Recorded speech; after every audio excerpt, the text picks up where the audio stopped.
런던 브리지스 다운. 얼마 전 퀸 엘리자베스 2세가 사망했죠. 96세의 나이로 사망했고 영국 역사에서 가장 오랫동안 재위한 군주이며 세계 역사에서도 두 번째로 긴 기간인 70년을 즉위했습니다. 참고로 가장 길게 즉위했던 인물은 루이 14세로 72년 동안 즉위했죠. 사실 엘리자베스 여왕 2세의 인생 이야기를 제작 중이었는데 시간이 좀 더 걸릴 것 같아 여왕이 죽으면 어떤 일이 일어나는지에 대해 먼저 영상을 만들어 봤습니다. 그럼 시작해볼까요? 엘리자베스 2세가 사망할 경우 생각보다 많은 것들이 바뀝니다. 먼저 사망하자마자 일어나는 일부터 알아보죠. 사실 엘리자베스 여왕의 죽음은 꼼꼼히 계획되었습니다. 여왕이기도 하고 비단 영국만의 여왕도 아니기 때문에 사망 후 일어날 혼란을 막기 위해서죠. 엘리자베스가 여왕으로 있는 국가만 7개입니다. 게다가 영국 연방에 속한 국가는 56개이죠. 인구수로 따지자면 지구 인구의 3분의 1 정도입니다. 이 정도이니 사망 후 어떻게 할 것인지 미리 꼼꼼히 계획해 놓은 것이죠. 여왕 엘리자베스 2세가 사망하게 되면 런던 브리지스 다운이라는 암호를 통해 총리에게 여왕의 죽음을 알리게 됩니다. 여기서 총리가 여왕이 사망 소식을 전해 듣기 전까지는 밖으로 뉴스를 보내지 않습니다. 총리가 알게 되면 영연방 국가들에게 여왕의 서거 소식을 알리게 되죠. 그리고 사실 모두 알고 있으니 암호는 아니지만 런던 브리지스 다운이라는 암호가 전달되면 두 가지 작전 중 하나가 실행됩니다. 오퍼레이션 런던 브리지 작전과 유니콘 작전이죠. 런던에서 사망할 경우에는 런던 브리지 작전이 실행되고 스코틀랜드에서 사망할 경우 유니콘 작전이 실행됩니다. 엘리자베스 2세는 스코틀랜드에서 사망했기 때문에 이번에 실행된 작전은 유니콘 작전이죠. 사실 작전이라고 해서 그렇지 장례식 절차라고 봐도 됩니다. 아무래도 여왕이라는 거물이 사망했기 때문에 장례와 동시에 나라가 혼란 없이 제대로 돌아갈 수 있도록, 그리고 장례의 자원 확보와 공공질서를 위한 작전이죠. 작전은 1960년대부터 작성되기 시작했고 일부는 엘리자베스 2세 본인이 직접 계획했습니다. 작전이 실행되는 날, 그러니까 여왕이 사망한 날을 디데이라고 부르죠. 디데이를 기준으로 사망 당일 바로 후임자가 왕위를 이어받게 됩니다. 실제로 엘리자베스 2세가 사망한 이후 아들인 찰스 3세는 바로 군주가 되었죠. 왕실은 영국의 언론과 미디어에 이 사실을 알리고 버킹엄 궁전의 홈페이지와 정문에는 검은색 바탕에 하얀 글씨가 적힌 화면이 뜨게 됩니다. 국회의사당에는 국회의원들이 즉각 모이게 되죠. 국영방송사인 BBC는 진행자들이 검은색 의상을 입고 조심스럽고 침울한 분위기에서 방송을 진행하게 됩니다. 국가 비상사태에 울리는 경보도 사무실에 울리죠. BBC 유튜브 채널의 배너도 추모화면으로 바뀌었습니다. 여왕 처소와 관가에는 일제히 조기가 개항되었으며 버킹엄궁은 공식 서거 발표문을 문에다 걸었죠.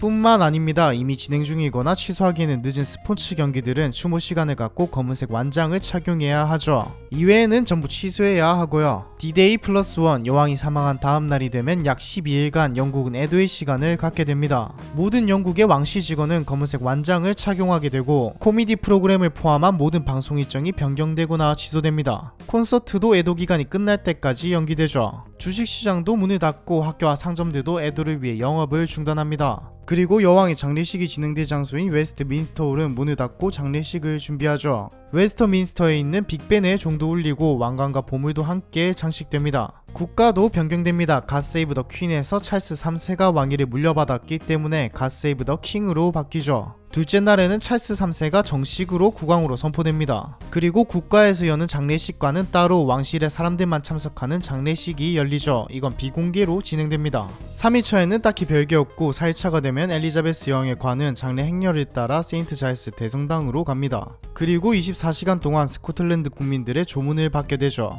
찰스 3세는 국회를 방문하고 세인트 자일스 대성당으로 이동해 왕실의 사람들과 함께 기도를 드립니다. 여왕은 죽어서도 바쁩니다. 5일차에는 엘리자베스 2세의 시신은 에딘버러 공항에서 런던 노설트 공군기지까지 비행기를 태워 버킹엄 궁전에 가죠. 6일차에는 아까 청소해놓은 웨스트민스터 궁전으로 이동해 안치됩니다. 그리고 9월 19일이 되면 장례식이 열리죠. 이날에는 영국 연방의 국가 원수들은 물론 세계 각국의 정상급들이 모두 조문을 옵니다. 한국의 윤석열 대통령도 방문한다고 기사가 났네요. 국장이 치러지면 전국에서는 2분간 묵념의 시간을 가지고 여왕에 가는 윈저성으로 이동해 영원한 안식을 가지게 되죠. 그런데 이게 끝이 아닙니다. 이제 남은 사람들이 이것저것 바꾸어야 하거든요. 먼저 찰스 3세가 군주가 됨에 따라 영국 왕실가의 사람들은 거의 다 직함이 바뀝니다. 영국의 통화도 바뀌게 됩니다. 영국은 현재 파운드 스털링이라는 통화를 사용 중이죠. 앞면은 모두 공통으로 엘리자베스 2세가 그려져 있고 뒷면에는 다른 인물들이 그려져 있습니다. 금액 순서대로 윈스턴 처칠, 제인 오스틴, 윌리엄 터너, 앨런 튜링 순으로 그려져 있죠. 윈스턴 처칠은 아시다시피 2차 세계대전 당시 영국 총리이자 어두운 면과는 별개로 많은 사람들에게 존경을 받는 인물이죠. 제인 오스틴은 오만과 편견으로 유명한 작가입니다. 윌리엄 터너는 영국의 화가이고 앨런 튜링은 영화 이미테이션 게임으로 이제 많이 알려진 천재이죠. 뒤편의 인물들은 어떻게 될지 모르겠으나 엘리자베스가 사망하면 이제 새로운 왕인 찰스 3세의 모습으로 대체됩니다. 대신 시간이 좀 걸리겠죠. 그리고 70년이나 즉위를 하다 보니 지금 영국에 있는 대부분의 국가 상징물들에 엘리자베스 2세의 흔적이 남아있습니다. 왕이 바뀌었으니 상징물도 엘리자베스 2세를 의미하는 것이 있다면 모두 바꿔야 하죠. 영국뿐만 아니라 영연방 국가들도 말입니다. 달력도 바뀝니다. 두 개의 국경일이 생기게 되는데 하나는 엘리자베스 2세의 장례식 날이고 하나는 찰스 3세가 왕위에 오르는 날이죠. 엘리자베스 2세 장례식 날은 애도의 날로 불리며 영국 연방에도 적용됩니다. 우표의 경우도 새로 나온 우표들은 찰스 3세의 모습을 담게 되겠죠.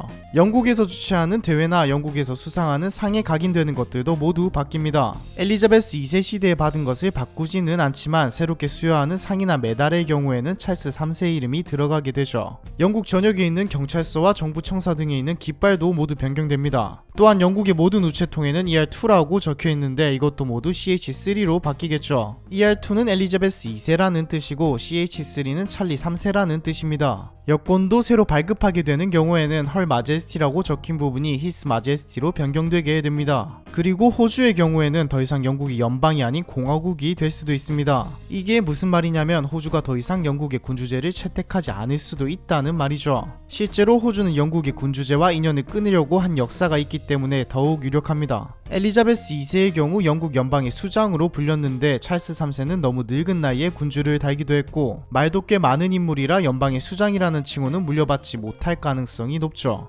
애초에 연방의 수장이라는 말이 엘리자베스 2세 때문에 만들어진 단어입니다. 호주뿐만이 아닙니다. 자메이카와 바하마 등은 군주제를 버리고 공화제를 채택하려는 움직임을 이미 보이고 있죠. 영국 군주제도 많이 약해질 겁니다. 실제로 영국의 공화주의자들은 벌써 군주제 폐지 기회라고 말하고 있죠. 마지막으로 여담 하나만 해보고 끝내보겠습니다. 엘리자베스 2세가 사망하고 대부분의 나라들이 추모를 하고 있지만 아일랜드는 그렇지 않습니다. 사실 축제 분위기이죠. 아일랜드의 트위터에서는 Here we go라는 태그가 유행 중입니다. 사람들은 도로에서 경적을 울리고 박수를 치며 거리로 나왔죠. 왜 이러는 걸까요? 이유는 영국과 아일랜드의 과거 때문이죠. 한국과 일본의 관계라고 생각하면 쉽게 이해가 되실 겁니다. 1171년 아일랜드는 영국의 침공으로 식민지가 되었습니다. 그리고 18세기 끔찍한 사건이 터지게 되죠. 영국과 스코틀랜드인들이 아일랜드로 이주해 토지를 분배받았는데 원래 땅의 주인인 아일랜드인들은 소장농이 되어버렸습니다. 여기다 대기근까지 오게 되는데 아일랜드인들은 주식인 감자로 겨우겨우 버텼죠. 그런데 여기에다 감자 역병까지 돌게 됩니다. 결국 아일랜드인 100만 명가량이 굶주림으로 목숨을 잃었죠. 이것 말고도 영국이 워낙 아일랜드에 몹쓸 짓을 많이 했다 보니 서로 감정이 좋지 않습니다. 그래도 아일랜드의 대통령은 엘리자베스 2세의 사망에 애도를 표했죠.